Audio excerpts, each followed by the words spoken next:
सोलापुरातील माळशिरस विधानसभा मतदारसंघातील मार्कडवाडी येथे ईव्हीएम यंत्रावर शंका उपस्थित करून मतपत्रिकेद्वारे चाचणी मतदान घेण्याची गावकऱ्यांनी केलेली तयारी आणि त्यास निवडणूक यंत्रणेनं कायदेशीर कारवाईचा इशारा देत चाचणी मतदान रोखण्याच्या पार्श्वभूमीवर मार्कडवाडीची चर्चा देशभरात गाजत आहे। रविवारी राष्ट्रवादी काँग्रेस शरद पवार पक्षाचे अध्यक्ष शरद पवार यांनी स्वतः मार्कडवाडीला भेट देऊन गावकऱ्यांशी साधलेल्या संवादानंतर जिल्हा निवडणूक अधिकारी कुमार आशीर्वाद यांनी रविवारी सायंकाळी तातडीनं पत्रकार परिषद घेऊन ईव्हीएम यंत्र प्रणालीबाबत अन्य मुद्द्यांचं स्पष्ट शब्दात खंडन केलं। कोणत्याही निवडणुकीचे मतदान घेण्यासाठी अधिकार हे निवडणूक आयोगाला असून अन्य कोणालाही नाहीत। मार्कडवाडीमध्ये गावकऱ्यांनी स्वतःच्या समाधानासाठी चाचणी मतदान घेण्याची घेतलेली भूमिका पूर्णतः बेकायदेशीर होती। यातून समाजामध्ये संभ्रम निर्माण करण्याचा प्रयत्न झाल्याचं मत जिल्हा निवडणूक अधिकारी कुमार आशीर्वाद यांनी यावेळी व्यक्त केला।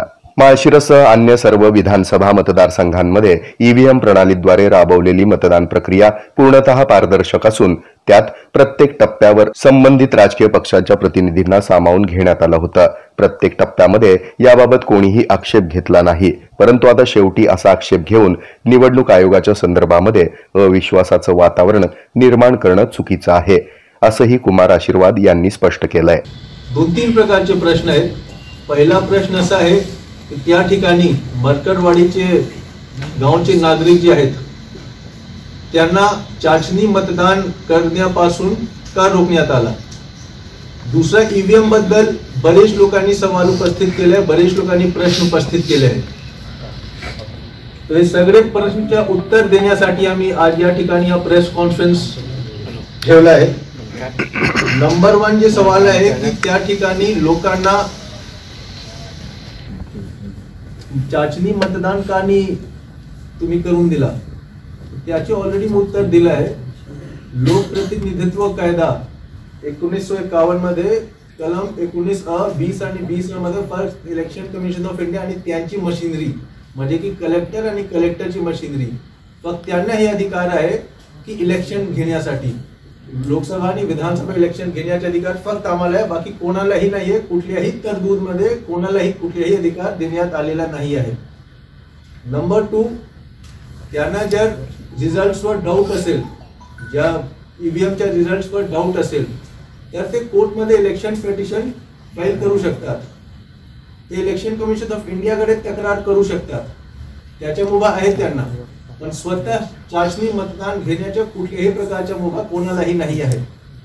उदाहरणासाठी जर कोणाला असं वाटलं की पोलीस फोर्स बरोबर काम करत नाही, त्यांना न्यायालयातून बरोबर न्याय मिळत नाही, याचे असा अर्थ नाही झाला की तुम्ही स्वतःच्या पोलीस फोर्स किंवा स्वतःच्या जेल सुरू करू शकता। तो सरकारचा काम आहे, तो इलेक्शन कमिशन ऑफ इंडियाचा काम आहे, तो आमच्या ऍडमिनिस्ट्रेटिव्ह आणि कॉन्स्टिट्यूशनल मशिनरीचा काम आहे। पहिला उत्तर हा झाला।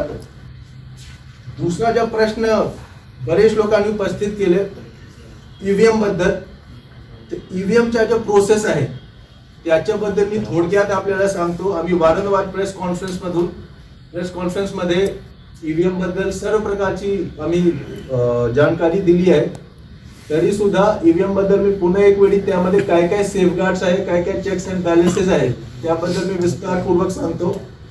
नंबर 1, ईव्हीएमचा जो प्रोसेस सुरू असतो तो त्याच्या आम्ही म्हणतो फर्स्ट लेवल चेकिंग, एफएलसीचा जो प्रोसेस आहे ते प्रत्येक ईव्हीएम मशीनवर आम्ही एफएलसी करतो, त्याच्या फर्स्ट लेवल चेकिंग करतो।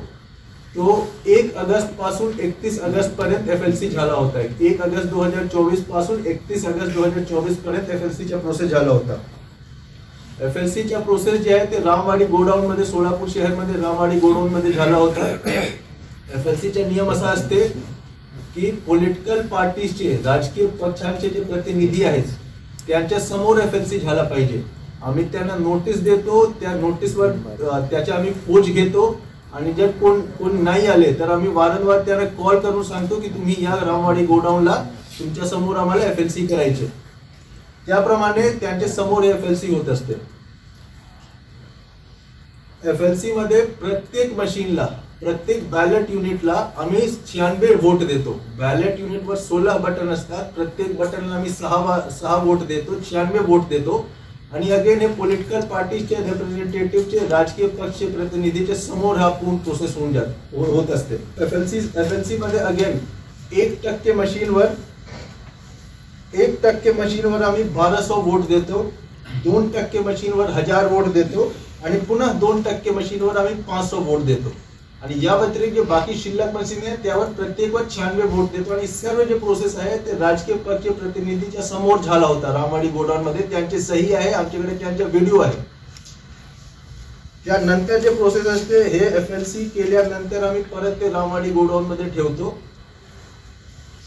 त्यानंतर 22, 23